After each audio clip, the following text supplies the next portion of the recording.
ነሽ? ምነው ቦርሳ ይዘሃል እንዴ? እንዴት ሆንክ? ምን ተባልክ? በሰላም ነው? ይሄኛው እንትኑ ተፈታ አይደል? ዶክተሩ ምን አለ? አረ በጣም ደህና ነኝ። ደህና ነህ? ወደ አርባ ምንጭ አብረን እንሄዳለን። እንዴ ልውል?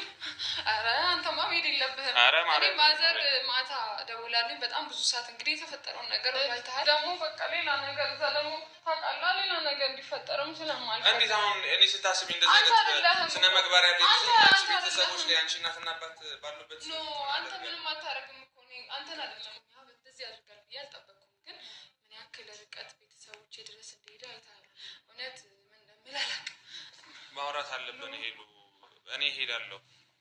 ተረጋጋ። አንተ ማለት እንዴት መሰለክ፣ አሁን አንተ ከሄድክ ደግሞ እዛ ሌላ ጸብ ነው ከሱ ጋር የሚፈጠረው። እኔም ያለውን ነገር ታውቃለህ፣ ጨራርሼ በራሴ ብመጣ ይሻላል። ቃል እገባልሻለሁ፣ ችግር የለውም። የሱ ሰላም የሚፈጠሩትን ነገር ማየት እፈልጋለሁ። እዛ ሄዶ እሱ በምን ልክ ነው መሄድ የፈለገው የሚለውን ነገር ማየት እፈልጋለሁ። ከዛ ውጭ ደግሞ አንዳንድ መናገር የምፈልገው ነገር ምንድን ነው፣ አንዳንድ ሰዎች አላችሁ ለምንድን ነው ከነሱ ህይወት ለምንድን ነው የማትወጣው ምናምን የምትሉት ነገር አለና ድሮም እኮ አንድ ነገር ልንገራችሁ አይደል፣ ከነሱ የት ውጣ የምትሉት መጀመሪያውንም እሱ ነው እኮ ከኛ ህይወት የገባው። እኔ ነኝ እንዴ? ሄለን እሱ ነው በፊት የምታውቀው ከኔ በፊት። አንዳንድ ሰዎች አላችሁና በጣም እየገረመኝ ነው።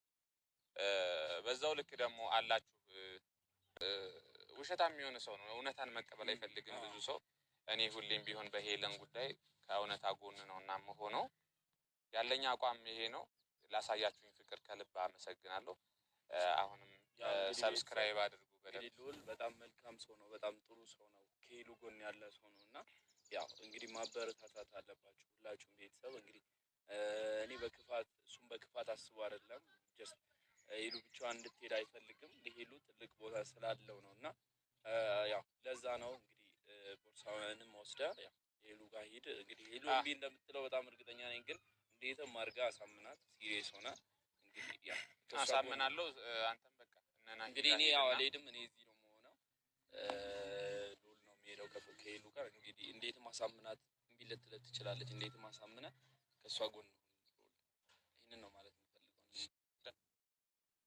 መጀመሪያ ይሆናል ማለት አይደለም፣ ግን እኔም ጊዜ ወስጄ ላስብበት። ከዛ ላይ ደግሞ ሄጄ ከቤተሰብ ጋር ያለውን ነገር አውርቼ እሱም ደግሞ እዛ ድረስ ከሄደ ድረስ እኔም ደግሞ እዚህ ሆኜ ነገሮች ምንም ማስተካከል ስለማልችል ድንገተኛ አልጠበቅኩም። ይሄ ነገር ይሆናል ብዬ አላሰብኩም። ያው ተነስቶ ይሄዳል ብዬ የማላስበው ነገር ነው የሆነውና እና በዛ ሰዓት አሁን ላይ ደግሞ አንተ ደግሞ ይዤ ሲሄድ ሌላ ነገር ደግሞ አንተንም ደግሞ እዛው ሲጄ ሌላ ፈተና ውስጥ መክተት አልፈልግም። ችግር የለም፣ ምንም አይፈጠርም። በኔ እኔ በጣም አሁን ላይ ደህና ነኝ። ታውቂያለሽ፣ አንቺን ብቻሽን መተውም ስለማልፈልግ ነው። ምንም ነገር ይፈጠር ምንም እኔ ከእሱ ጋር ቤተሰብ ድረስ ሄዶ ምናምን እንደውም ይሄ ማለት እንዴት ነው የሚበረታታ ነገር ነው እንትን እያልኩት አይደለም፣ ግን አሁንም ቢሆን ምን አስበው እንደሆነ አልገባኝም። ከመልካም ቢሆን ለእኔ ምኞቴ ነው። እኔ ታውቂያለሽ፣ ሁሌም ቢሆን ያንቺን ደስታ ነው የምፈልገው። እዛ ሂደንም አንድ ላይ ሂደን ነገሮች ከመልካም እንደሚሆኑ እመኛለሁ። እኔ ምንም ጓጓቴ ምናምን ለመፍጠር አይደለም፣ በቃ ጀስት ከአንቺ ጋር ሆኜ የሚፈጠሩትን ነገሮች ለማየት ስለምፈልግ ነው። ሁሌም ቢሆን እኔ አንቺን በተወኩሽ ቁጥር የሚፈጠሩ ነገሮች አሉ እና እንዴት እንደሆነ አላውቅም። እስኪ አብሬ ሆኜ ያለውን ነገር መከታተል ፈልጋለሁ። ቃልም ስለገባሁልሽ አብሬሽ እንደመሆን ቃል የገባሁልሽ ነገር ስላለ ግዴታ ከአንቺ ጎን መሆን አለብሽ። እባክሽ እምቢ አትበይኝ። እኔ እምቢ አይደለም። አንተ ከሆነ ብዙ ነገር ማለት መንገዶችን ያሳየኸኝ ከጎኔ ሳትለይ በብዙ ነገር እውነት አንተ ነህ እስካሁን ባለው መንገዶችን ያጸዳህልኝ፣ ብዙ ነገር ያደረግልኝ። እውነት እኔ ይሄ መቼም ማረሳው ነገር ነው። ሁሌም ደግሞ ከጎኔ ነህ አንተ መቼም ቢሆን ማለት ነው። ምክንያቱም በክፉ ቀኔ በሁሉም ነገር ከጎኔ ነበርክ እና አሁንም ቢሆን እኔ አንተን እዛ ወስጄ በቃ እንዳትከፋ ስለምፈልግ ነው፣ በቃ እንዳትደበር ስለምፈልግ ነው። እና አንተ ደግሞ ምርጥ ሰው ነው እውነት። እኔ እንጃ ምን እንደምልህ አላውቅም። እና አሁን ላይ ደግሞ አሁን እዛ ወስጄ ደግሞ ሌላ ነገር ውስጥ አንተን መክተት ስለማልፈልግ እና ደግሞ እኔም አልቆይም። በዛ ቢባል 2 ቀን ወር 1 ቀን፣ አሁን ዛሬ መሄድ ቀን እና ቀጣዩ በቃ 2 ቀን ብቆይ ነው። ከዛ ወደዚህ ነው የምመለሰው እና ያለው ነገር ጨራርሼ ችግር የለውም። ሄዱ በቃ ማለት እኔም ምንም እዚህ ምንም ስለማልሰራ አብሬሽ ልሂድ። እምቢ አትበይኝ። ይኸው ቦርሳዬን ይዤ መጥቻለሁ። አስበህበታል? ግን ይሄ ነገር አስቤበታለሁ። እንደውም አንቺ ሁሌ አገሬን አስጎበኛለሁ ምናምን ስትይኝ ነበር እኮ በዚህ በመጥፎ አጋጣሚ ቢሆንም እኔ የምፈልገው በቃ ይሄ ደስተኞች ሆነን በጣም በቃ በአሪፍ ሰዓት ነው። አንተ ነው ችግር የለም በደንብ ዘና አድርጌ ፈልገው ታሳይኛለሽ በዛው የሚፈጠሩትን ነገሮች ምንማዘርጋ እንዴ እሺ ታሽገን እያመመ እንዴት ነው? ምንም ችግር የለውም። ይሄን በቃ በጣም ደህና ነኝ። ይሄ ዋናው ይሄ ነገር እኮ መነሳቱ ነው። አሁን ደህና ነኝ። እዚች ጋር ብቻ እኮ ነው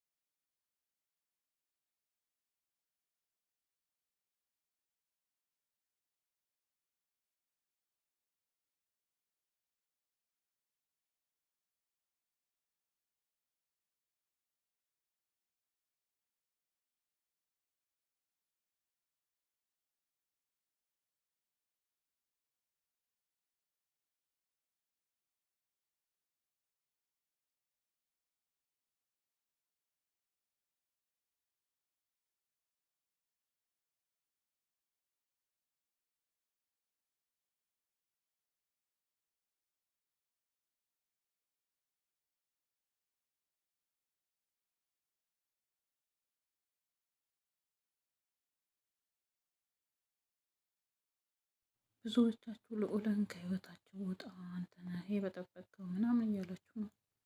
ልዑል በነገራችን ላይ አሁንም ሰላም እንዲያወርዱ ይፈልጋል፣ ግን ያችኛዋ ልጅ ተደብቃለች እያለ ነው ያለው ማለት ነው። ምክንያቱም ሁለቱም ጋር መኖር አይችልም። ያው እውነት ከእውነትነቱ አይዘልም ይወጣል።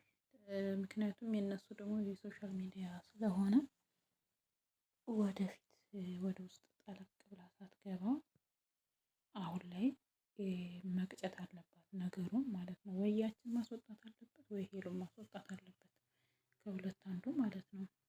እና ልዑል ደግሞ ቃል ገብቻለሁ ሄሉ የራሷ ህይወት እስከሚኖራት ምንም ላይ ቢሆን መተው አልችልም፣ በቃ እህቴ ናት እያለ ነው። ብዙዎቻችን ግን በሌላ ነገር ያስብነዋለን። እሱ በቃ አንዳንድ እህቱ ስላየ ነው። እና አሁን ራሱ ቃል ገብቶላታል እኔ ምንም ላለን ነው ያለው። ያው ደግሞ ልዑልን ትወጂዋለሽ ወይ እያለ ነው። ግን የሄደበት ርቀት ለቤተሰቦቿ ክብር መስጠቱ ጥሩ ነው፣ ግን የሄደበት ርቀት በስመ አብ። ለማንኛውም የምልላችሁ ነው ልዑል እንዲስማሙ ነው የሚፈልገው። ግን ሄሉንም ያችንም ሁለቱንም አንድ ላይ ሳይሆን ሄሉን ብቻ ወይ ሄሉን መምረጥ አለበት ወይ ያኛውን ትዳር መምረጥ አለበት እያለ ነው ያለው። እና ውድ